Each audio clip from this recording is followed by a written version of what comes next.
Shame is a terrible motivator. It's like molasses. Everything gets coated and sticky, and then you wonder why you're stuck. Always questioning why you can't move on. But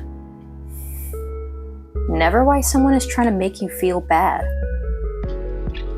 This week is all about shame and who it comes from.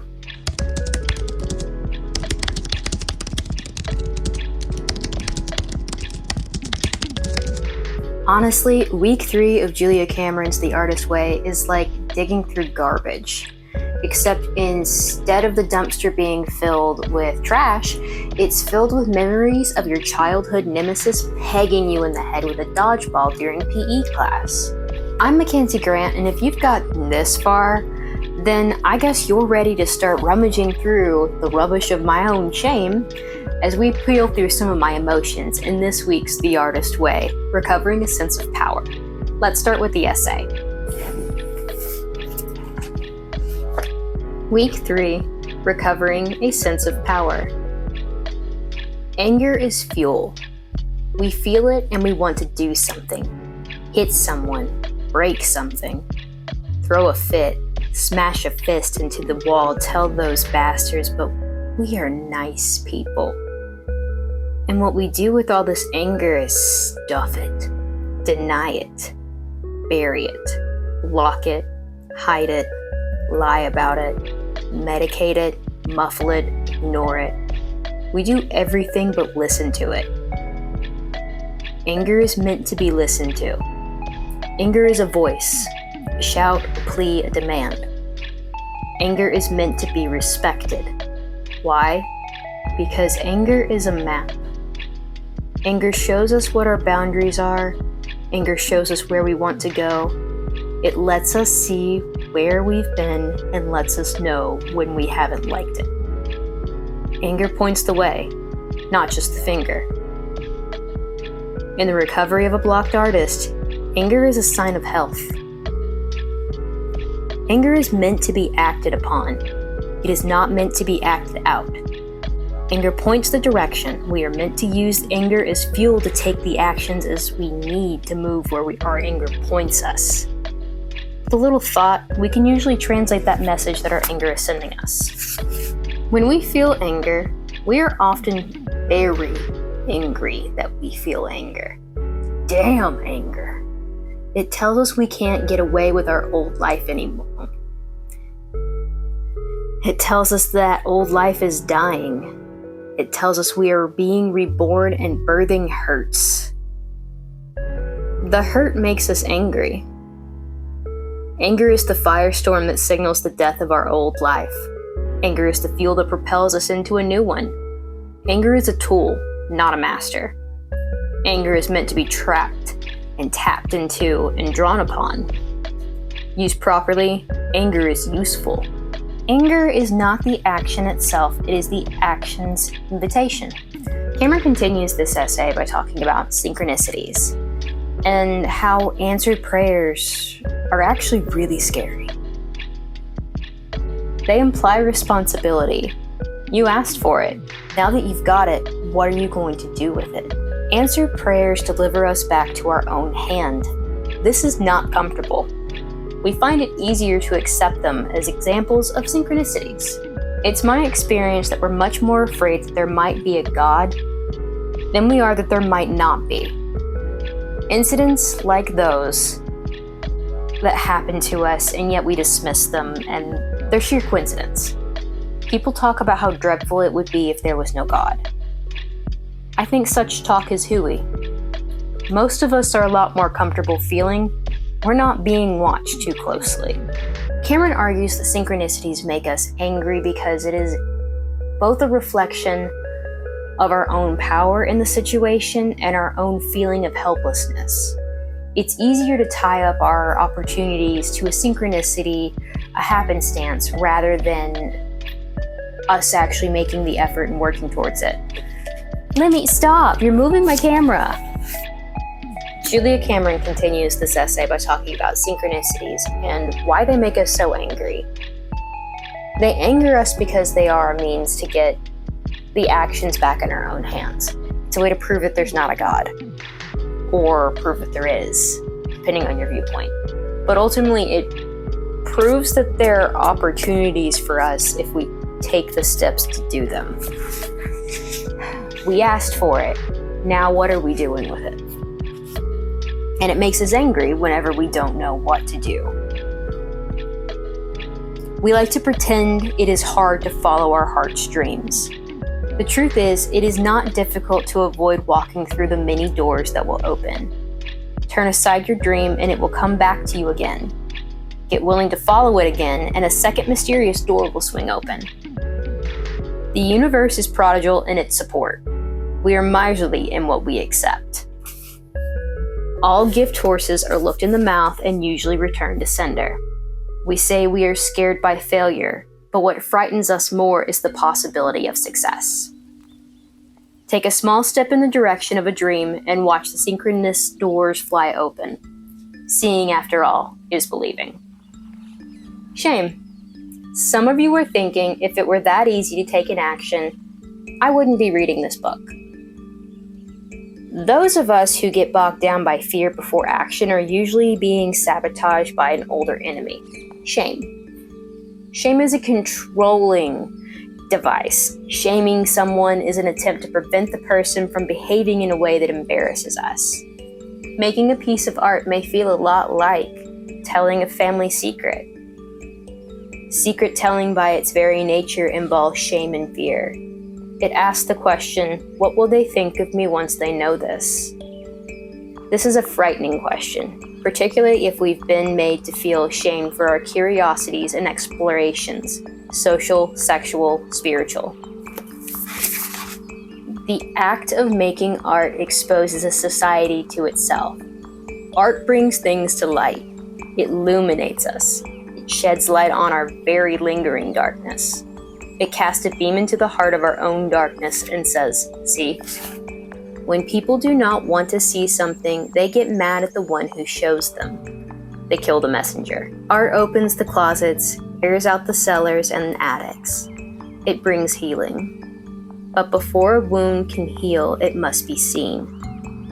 And this act of exposing the wound to air and light, the artist act, is often reacted to as shaming.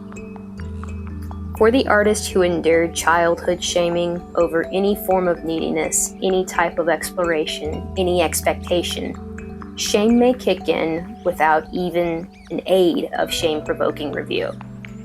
If a child has been made to feel foolish for believing himself or herself talented, the act of actually finishing a piece of art will be fraught with internal shaming. Many artists begin a piece of work, get well along in it, and then find as they near completion, that work seems mysteriously drained of merit. It is no longer worth the trouble. Adults who grew up in dysfunctional homes learn to use this coping device very well. They call it detachment, but it's actually a numbing out. He forgot my birthday. Oh well, no big deal. A lifetime of this kind of experience, in which needs for recognition are routinely dishonored, teaches a young child that putting anything out for attention is a dangerous act. Often we are wrongly shamed as creatives. From this shaming, we learn that we were wrong to create. Once we learn this lesson, we forget it instantaneously. Buried under it, it doesn't matter. The shame lives on, waiting to attach itself to new efforts. The very act of attempting to make art creates shame. This week is a lot more about doing than reading for Cameron. So as she lays out what criticisms can trigger shame, and of course reiterating that not all criticisms are meant to be shameful, and in the act of creating art, you must be willing to accept criticisms where they're necessary. That doesn't mean it's easy to deal with, especially when you're a new artist. You're very fragile and very vulnerable, especially if you have experienced something in your childhood where you've had very unsupportive parents, like me. You've got a little extra shame to get over. Before we move into my morning pages, I do want to read one more little note from the essay. Growth is an erratic forward movement. 2 steps forward, 1 step back.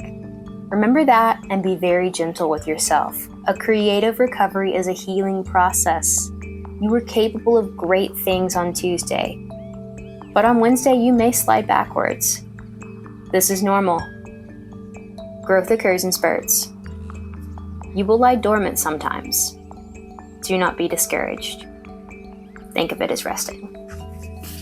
I wanted to read that out because I am terrible about resting for myself, so I wanted to make sure that that point is reiterated, not just for me, but for you guys too who may be watching. My morning pages work a lot with who and how I was being shamed by throughout my entire life, and boy are they a bit spicy. Honestly, most days reading it is like Clint liquor. It's just pages and pages of anger.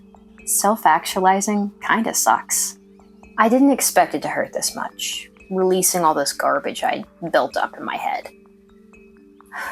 I also didn't realize how unsupported I had felt for years. Now for some excerpts. I've struggled to name a support group. I've struggled to be supported. I've been the support for too long and I'm not sure how to transition. It's like a bad replay, over and over again. I look for someone to catch me and I just keep falling. I don't understand how I can make my point clear and people still just ignore them. Even a direct ask is met by being ignored. That's how I started week 3. Feeling like I was out of place and like I've lost a network. I'm so lonely I could cry. Maybe I need a release. I feel drained and daunted by the dreams I have, like I don't even know how to make them happen. I haven't made a dream happen in 9 years. In fact, I fell away from even the pretend dream. I was so far away from self-respect, there was no dream to have. I was so far from dreams that there was no me. There was her, and I hate her. The legacy my mother left me. The meanness, the anger, the stupidity. I fulfilled the prophecy, you were just like me, by losing everything that made me me. Underneath it all, I feel like I'm her. I feel like I'm awful. I feel like no one likes me. I feel like they hate me. All my life I have feared, hated, and loved her, and what she stood for. While I may be the artist, she's the critic, and I'm having a hard time moving past it. In week 2, I brought up the fact that the biggest crazy maker in my life is my mother. I didn't really talk about her in those morning pages though. I was more focused on friendships, jobs, and other factors that were kind of making me feel stretched thin. Week 3, I really got to work with this fact because she's my inner critic, and the worst one I've ever had. It's very difficult to live with a parent that clearly shouldn't have had you. And it's not that like I wasn't fed or didn't have clothes or didn't make it to school. I had all of those. I never lacked for a roof over my head, and I always had new shoes when they were necessary as a kid. It's how she treated me emotionally. As I grew older, I became a punching bag for her. If I was creative, then she was logical. She liked to paint me as flighty, vapid even. I was never really recognized for the truth of who I was, but more of the possibility of who I could become, as long as the who I could become was in her vision. And My mother had a very specific vision for what she had hoped her life to turn out to be. And I really felt like the only way she would have accepted mine is if it had been the same as hers. And so in these morning pages, I spent a lot of time talking about how I had been groomed to be filled with shame, specifically from my mother. She did it because she was shamed, and she did it to have control.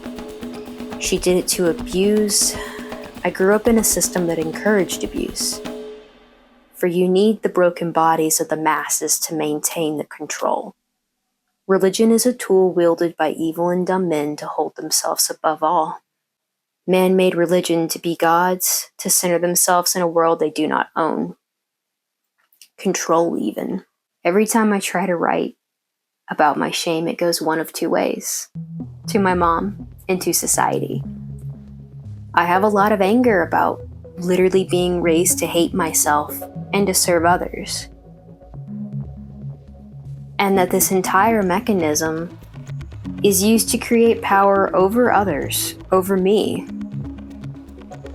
I yearn to be out of the grasp of the powerful forever. It's what drove me to be good at school. I believed that education was my path out. I wasn't wrong, but it's not like it gave me immediate freedom. It just gave me a different tier in capitalism and a path away from my mom, which was definitely necessary. I grew up on food stamps at different points in time. We weren't on them continuously. My parents were too proud. But I've always had an immediate awareness on how close I was to losing it all, always at every time.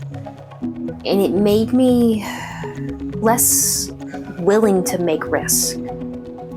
I was always trying to make choices that were guaranteed wins, and that's impossible. I was succeeding to avoid being shamed for failures.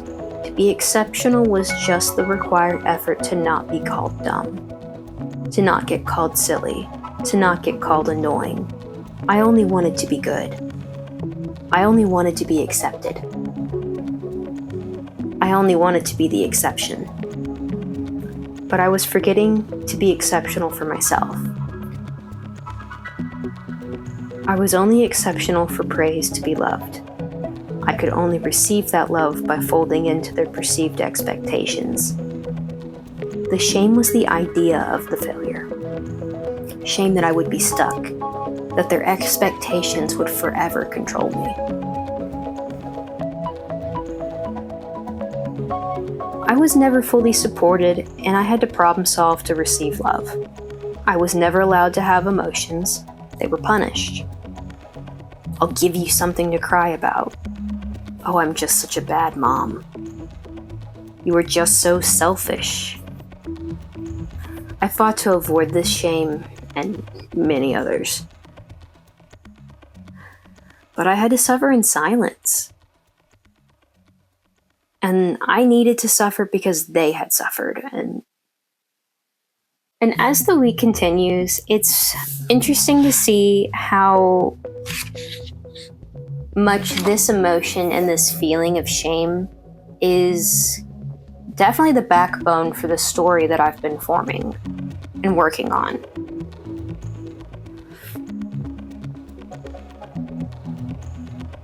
How I'm using the idea that this fear of control and being controlled is a driving force for my character.